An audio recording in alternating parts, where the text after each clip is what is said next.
Berapa liter itu lagi jalan itu? Lagi jalan. Tahu itu mobil terus bapak sini ngapain? Lagi ngecor. Lah iya ngapain lah? Detik-detik warga pergoki truk ngecor BBM solar di SPBU tutup. Polisi amankan 2 orang. Polres Lampung Timur mengamankan 2 orang pria diduga tengah mengecor bensin di SPBU Kecamatan Sri Bawono, Minggu, 16 November 2025, malam.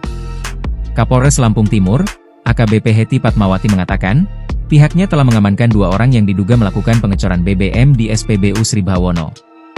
Kami mengamankan mobil truk yang diduga melakukan pengecoran dan 2 orang pengemudi tersebut, kata AKBP Heti Patmawati, Senin, 17 November 2025.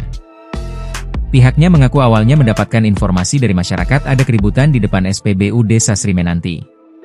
Diketahui, ratusan warga memadati area SPBU Sri Menanti setelah memergoki aktivitas mencurigakan di dalam stasiun pengisian yang seharusnya sudah tutup.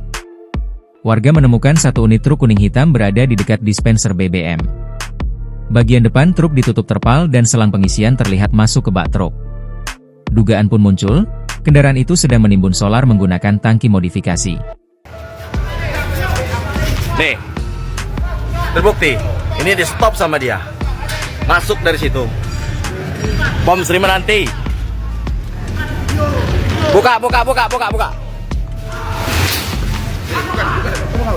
Apa? Kenapa? Bukan. Ini punya siapa ini?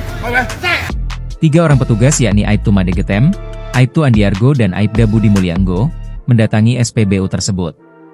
Sudah banyak masyarakat kurang lebih 100-200 orang menggeruduk 1 unit mobil truk Canter B8542 adu kuning warna hitam, ujarnya.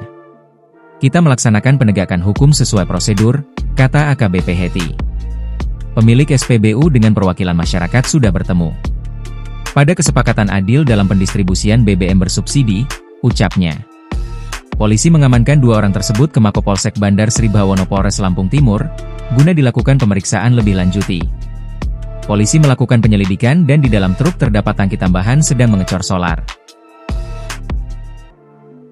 Download Tribun X sekarang, menghadirkan lokal menjadi Indonesia.